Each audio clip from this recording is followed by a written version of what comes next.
even if you knock on the door and say, hey, we're working across the street, just notice there's a few limbs hanging over your roof. I definitely don't want to be intrusive, but is it all right if I just go ahead and give you a Donnie, you that? crossed the line here. You're knocking on doors. How dare you? Yeah. How dare you be proactive and be a salesperson? I can't believe you asked the neighbor if they want service. No, you're exactly right. That's what salespeople do. Welcome to Masters of Home Service, the best podcast for home service pros like us.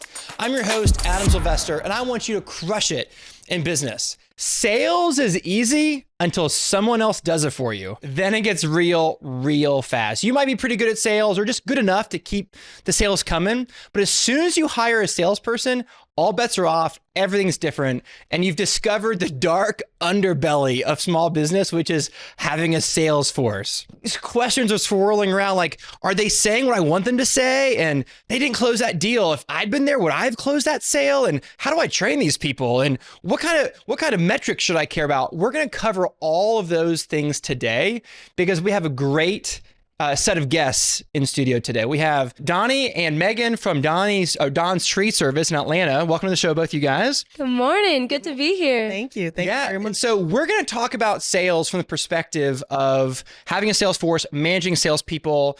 You guys have a really cool rule, 25, 25, 10. We'll get to that. But first, let's get into it in terms of who you guys are and everything. Doni, why don't you start us off? Okay. Well, Doni with Don's Tree Service, CEO of Don's Tree Service. We are your premier tree care company in Atlanta. We've been in business 25 years. I'm a wife, mom, and entrepreneur that loves the tree care industry and loves helping people solve their tree care problems. Great. Yeah. And Megan, you are Donnie's daughter. I am. So go ahead and introduce yourself. My name is Megan. I am also with Don's Tree Service. This is my lovely mom right here. And I graduated high school last year and just went straight into the workforce. And it has been such a blessing. I'm really glad you guys are both here. Our listeners need a plan for how to manage salespeople, right? And Megan, you're actually the sales manager at your company. Mm-hmm. So I'm glad you're here. What is the biggest mistake that you think you can make when you're trying to manage a salesperson or a group of salespeople in a home service business? I think one of the biggest mistakes is just assuming everybody knows everything. And this was actually a big part of learning from my mom is because she's been doing it for 25 years. So she just knows boom, boom, boom, get in there, you say this, when they say that, you say this. And there's so much nuance to sales that if you're not used to that, you're like, how does she do it? Yeah. She's a wizard. It feels like magic. Yes, it very much does. Yeah. And especially with her, because she's so relationship based instead of purely transactional, hey, here's the tree, here's a price, give me the money. She really works on developing a relationship.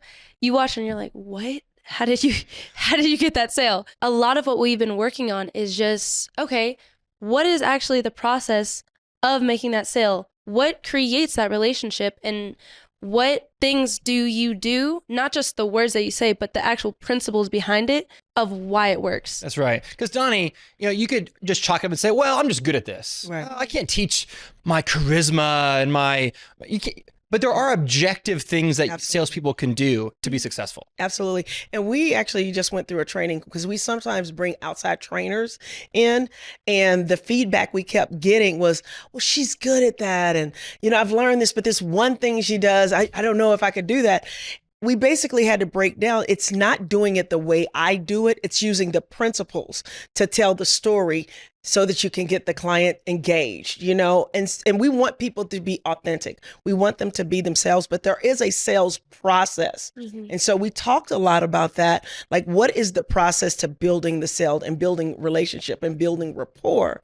And so helping them understand it's not trying to be like me. It's trying to use the principles that we've taught to be the best person that they can be in front of the client. You guys use a formula called 25, 25, 10. Yes. Why don't we start with that? That's one of the main pillars you guys use. It is. To train your salespeople. What is that? So that is 25 calls, 25 texts, and then 10 estimates. I start with the 25 every day. Yeah, every day. Except for Sunday. Yeah, except for Sunday, because we believe some days. Yeah. Rest. Sunday. Drink your coffee in the morning, slow mornings, all of that. But the 25, 25, 10 is you do your 25 calls, 25 texts, and then your 10 estimates. And that consistency of doing that every single day, you do your calls, those follow-up calls and those outreach calls, those cold calls, and you do those cold texts or follow-up texts, that fills up your schedule for those 10 estimates. Those 10 estimates allow you to have follow-up calls, to have people to reach out to. So it's very much a circle, you know? Mm-hmm. And we also try to make it very clear with our sales team, and for anybody else watching this, you don't stop at 25 if you look at your calendar and see that you still don't have estimates on the schedule. If you're looking at your schedule, and of course there are leads that come in, you know, organically, and that fills up the schedule, but there are other days that the schedule might be a little soft. Well, it's an estimator's or a salesperson's job to make sure that when they look at their calendar, they have a certain amount of estimates every single day. So if you've made your 25 calls, but you look at your schedule the next day and you're like, oh, I only got 5 estimates. Well, then you might need to make 100 calls. Mm-hmm. You might need to make 100. Well, actually, funny enough, with Jobber, we have a little hack now to where you can get 100 texts done like in 10 minutes. Like it's like 15, but yeah. Okay, 15 minutes. Yeah. She got you there. So 15 minutes. Yeah. So if someone's listening and has never really done sales, they have no concept of the 25. But to me, I know that's actually a lot. If you're going to 10 different, so 10 estimates means that you're going to 10 different homes. Yes. To bid 10 different streets. That alone could take most of the day, I would imagine. Mm-hmm. It can. And then 25 phone calls. Yeah. And then 25 text messages. Yes, sir. That's a full day. Yeah. It is. So you're not holding your salespeople to a low standard. You're holding them to a high standard. Exactly. Yes, very much so. And something I grew up just like ingrained in me and my sister was like, the more you do, the more you can do. Yeah. And she can attest, because I watched her do this pretty much my whole life. All that churn, all the work that you do is going to show up 6 months from now or 3 months from now. Mm-hmm. But it's not going to be in that immediate moment. That's probably one of the hardest part of sales is you're doing these calls, you're doing the texts, and you're doing the estimates, and you're like, I'm not seeing results. Yeah. But if you keep doing those, if you keep working on, okay, I'm doing this call, but maybe there's something I can say to actually make this call better, make it more effective, make it more engaging for the client. You start to get better and better. 6 months from now, you're like, where did all these estimates come from? Yeah. Like, you're sowing seeds. Exactly. And they start growing it over time. Exactly. Yeah. And we really lean into that. Mm-hmm. Sometimes you have to trick your brain into going, hey, this isn't the boring work. This is the necessary work. This is why I get a chance to have a schedule where I'm all over the city. I get to meet great people. I get to make a great living because I do this quote unquote boring work.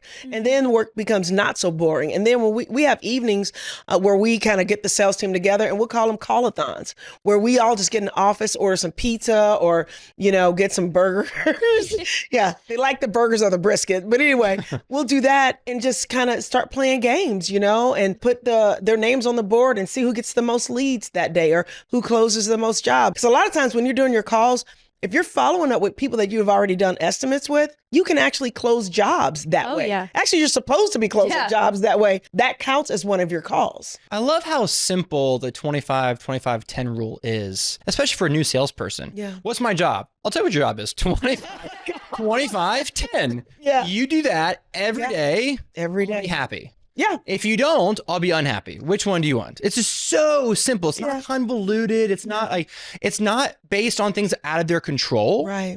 It's based on things that are in their control. You can make 25 calls. Mm-hmm. The estimates one might slightly be out of their control. 25 to 25 are definitely in their control. Are you finding that it's just so simple for your team to? It is simple, but the discipline of doing it is where that.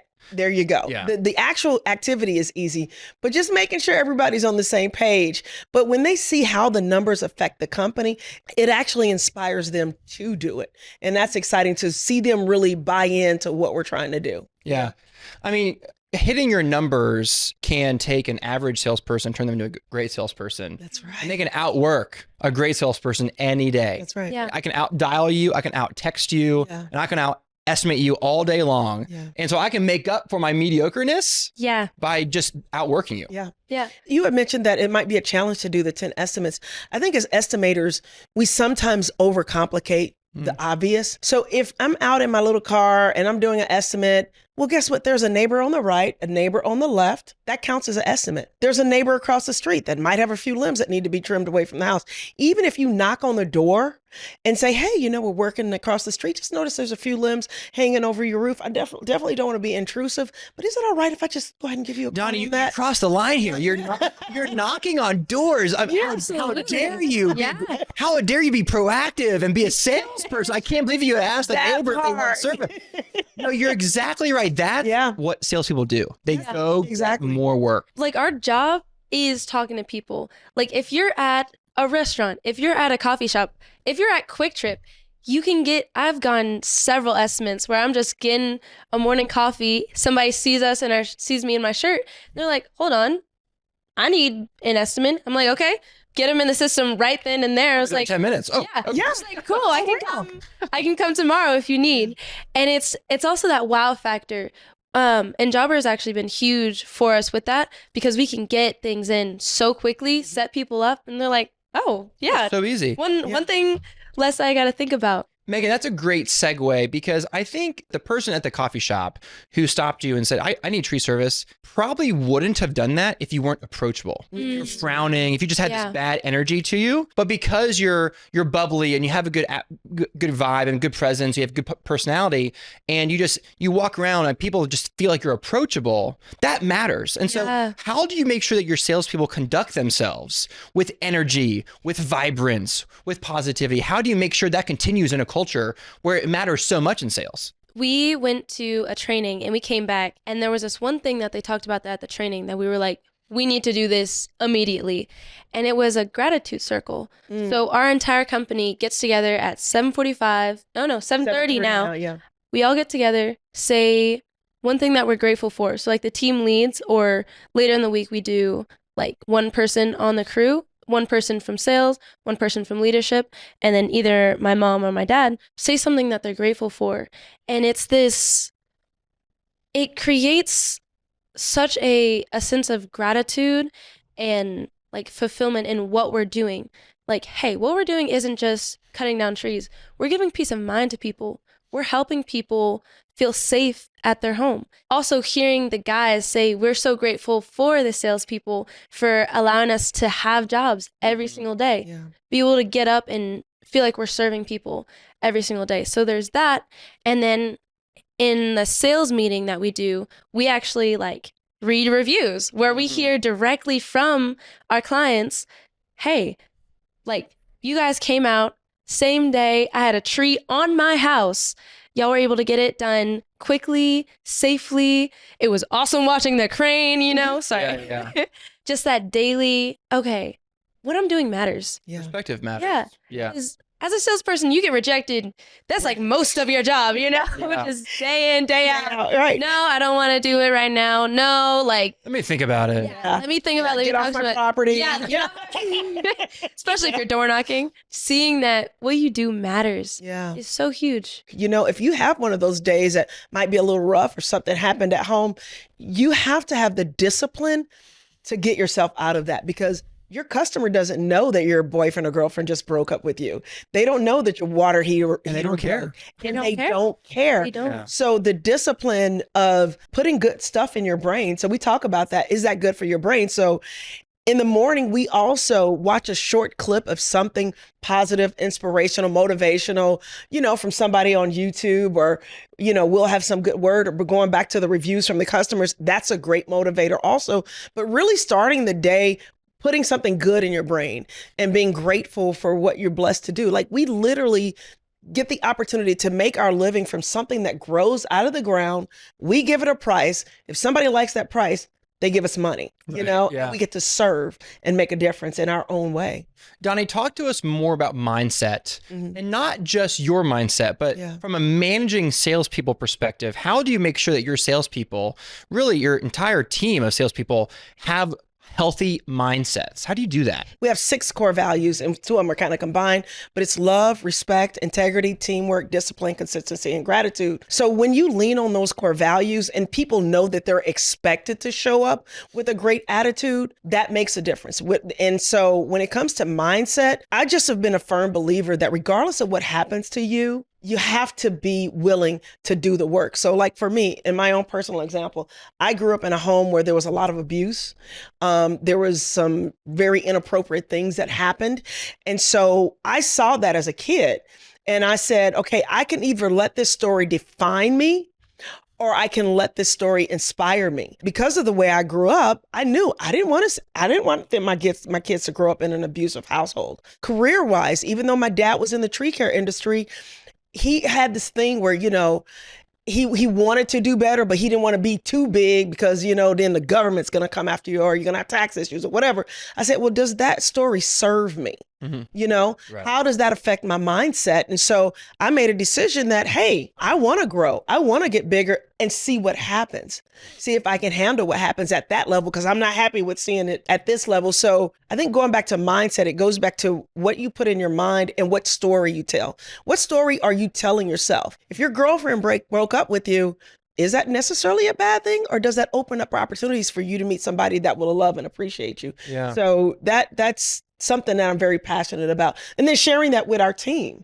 Yeah. Hey, I understand that you're having a tough day, but you get the opportunity to serve. Right. You get the opportunity to make a difference in your own life. And that's power. You have the power to make your day a great day if you want to. So we talk about choosing for it to be a good day. Yeah. I can't tell you how many times we just are driving and we'll call each other and be like, I love my life, Yeah.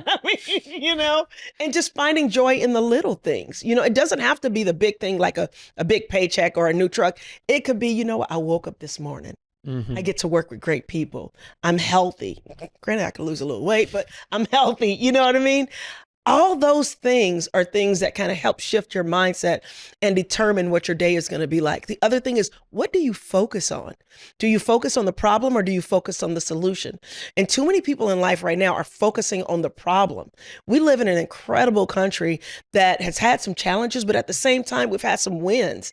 And so if you focus on the wins, you focus on how we can do better, how we can bring goodness into the world, I think that helps to create a good mindset. One of the easiest ways to change what you're focusing on is you change the question in your head. If you're always thinking in your head, what do I want? Which is always coming from a place of lack. You only want the things that you don't have, right? Or like, where's the threat? What can't I do right now? What haven't I done? If you are always thinking that, you're only going to be focused on what you don't have and the negative. Whereas if you change it to, okay, what am I grateful for? What am I grateful for? What can I do? What am I capable of? Just that simple switch of like, okay, I might not know how to do it, but okay, what do I need to learn to do that? What do I need to learn? What do I need to learn? Who do I need to talk to?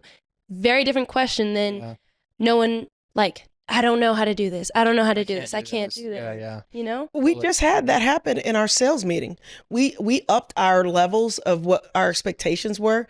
And we literally had a couple of our salespeople like, how are we going to do that? Right. That's a good question. Let's show you how we're going to do that. Not we can't do that, but how are we going to do that?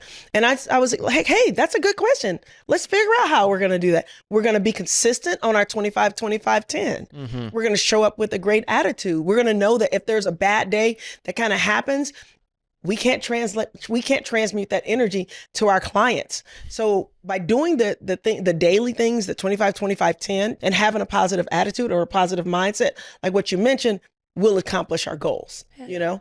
Totally. And we support each other too. Community is so important. If you're just doing it alone, it can be really difficult. And even if you like are a startup business and it's just you right now, you still have family, you still have friends. And if you don't have direct family or friends that are in line with your goals, you have YouTube. Yes. Like those people that have the life that you want, those can be your closest friends. Listen to them. Listen to the things that they're doing on a daily basis that support you, I cannot tell you how many times I've called my mom and just been like, it's a rough day today. And she's like, I know. Like, tell me about it. She lets me feel it. And then she's like, okay, how can you make this serve you? Or like, that's a good excuse. Still got a job to do. One of my mentors used to say, feel the feeling and do it anyway. Yeah. Like, okay, I'm having a feeling right now, but I still have to be there for my team. Mm-hmm. I still have to be there for my clients. I still have to be there for myself. And once again, whatever story I'm telling myself that makes this a sad situation, can I change the story to make it a good situation? All right, this is a great conversation. I want to pause for just a minute to talk about Jobber and why Jobber is so important to your business, especially in sales. So Doni, how does Jobber specifically help you with your salespeople? Well, Jobber has been a game changer for us because it puts everything in order.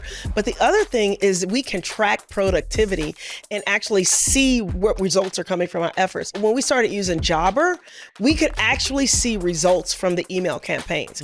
So we've had email campaigns that we've sent out, and then on the report you open up and realize, oh, $100,000 came from that campaign, $70,000 came from that campaign, $250,000 came from that campaign. And being able to see that in black and white has been amazing. It is just really great how Jobber has helped us to do better and see that sometimes when we're doing things that seem redundant, it actually affects the bottom line in a positive way. And that even though the email campaigns are automated and everything, we still have to go through the process of putting them together. Jobber has just been great with that, being able to see those results in real time. And the salesperson performance sheet, I love that thing because if it's measured, it can be improved. So if we're actually seeing, okay, this person has been doing their numbers very consistently, sometimes going above and beyond. We see that report after 3 months. Holy cow, like they're at the top of the leaderboard. And as a salesperson, that, at least for me, that fires me up. I'm like, okay. She's competitive. I'm a little competitive. Yeah, it's got conversion rate on there, number of jobs sold, number of quotes approved, all that stuff's on there. Yeah. And I love that you guys have it broken down so well so that you can see how everything's related to each other.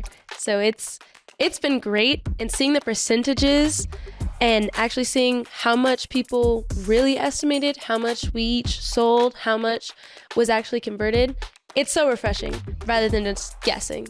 If you're not using Jobber, you need to be, especially if you're doing sales. And if you're in business, you're doing sales. Go to jobber.com/podcast deal, get an exclusive discount, and start using all these features, sales reports, marketing campaigns today.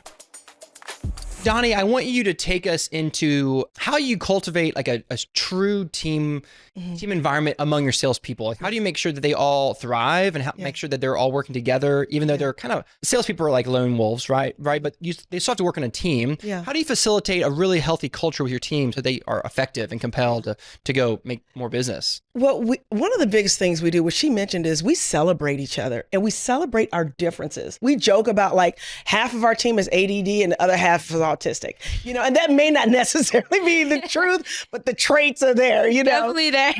Definitely there. So we celebrate our uniqueness, like I don't want Jeremy to be like Megan, and I don't want Megan to be like Yori. And so one of the things that we focus on right now is somebody that is comfortable in their own skin.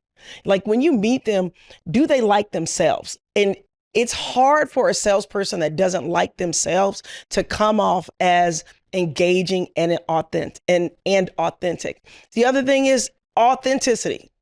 We want people to believe in themselves, but also understand that it's not about saying the right words. It's not about having some slick technique. It's actually about finding out what's going to build a relationship with this client. So I'm really big on people that care about other people. And I find that out generally in the interviewing process. Like while I'm interviewing somebody, I'll ask, what are your hobbies? What are your relationships with your family? What's important to you? And almost every person that I can think of right now, and you can correct me if I'm wrong, on our team, when we asked them what was important to them, almost every one of them said family. Mm-hmm. That it's important for them to spend time with family, that they do this because of their friends and their family. And when you have people like that, they understand what's important, and the other thing is some people that are goal oriented. If people come in and they just want to make money, it generally doesn't work out with our company. But if you want to make money for a reason, or you want a job that you love for a reason, that generally translates well into our company. And then once we find out that reason, we actually talk about it and celebrate it. Like, oh my gosh, you want to buy a farm. Oh goodness, you want to buy a house. You want to start a foundation where we can take the wood that we have and make something out of it. You know, we have one of our team members that also I want to buy a farm, but who also wants to buy a farm himself. And he's really into sustainability. Knowing that about each other helps us work together as a team. So do you find out what drives each person and then shares that with the team? Yes. Okay. Yes, absolutely. That's exactly what we do. What do you guys do when there's some negative talk? We're not getting enough leads, or our prices are too high, we can't sell anything at these prices. How do you address those kinds of issues? Our biggest thing is, how does that story serve you? How is that helping the situation? And then we try to turn it around. But I know you've seen that and dealt with that. What would you, she's Miss Positivity. Yeah. When we have problems, which we're in the tree service, like trucks break down, things break down, like something doesn't work and we're a little bit behind, emergencies come in. So it's always something. Yeah. We're focused on, okay, what's actually important? All these other things, that's just life. It's going to happen. Yeah.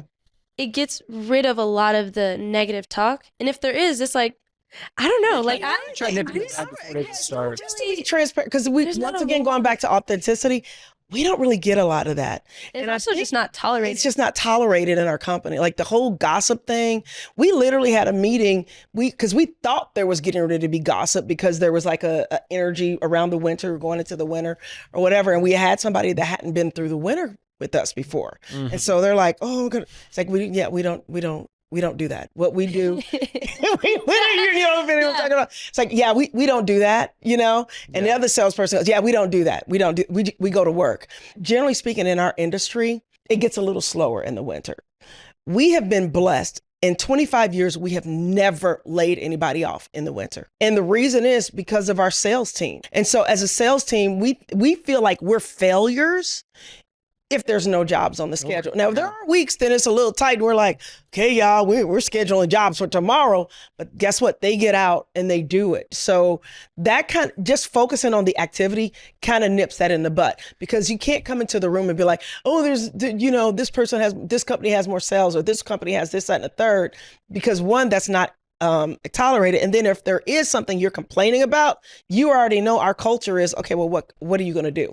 I like the culture of mutual respect that sounds like you guys haven't said explicitly, but I hear it and you're talking. The technicians, the field workers really appreciate the salespeople for what they do. Yeah. But it's mutual. The salespeople really appreciate we do. You guys doing the work because they're producing, it's both. Yeah. And so it's really important for both parties to appreciate the other one for obvious reasons. In a company where there's sales production, they need to be respected evenly. Yes. And not just like disregard one or the other. Yeah. Yeah. Because you think about it, you can't be a salesperson with nothing to sell. And you can't be like somebody in the field with nothing to do. Right. So we also do like site visits where we actually go see the guys, and then we sell to the neighbors and possibly upsell. Like if there was a dead branch that we aren't doing at that moment, sometimes when we're there, people are like, oh, actually, I mean, if you guys are here, go ahead and get it done. Right. I used to do gymnastics when I was younger. And one of the things that they taught us is they just removed the word can't out of our vocabulary. Like, I can't do the splits. There's like, you'll learn. Mm-hmm. Like, you'll get it. But you're not allowed to say, I can't do it.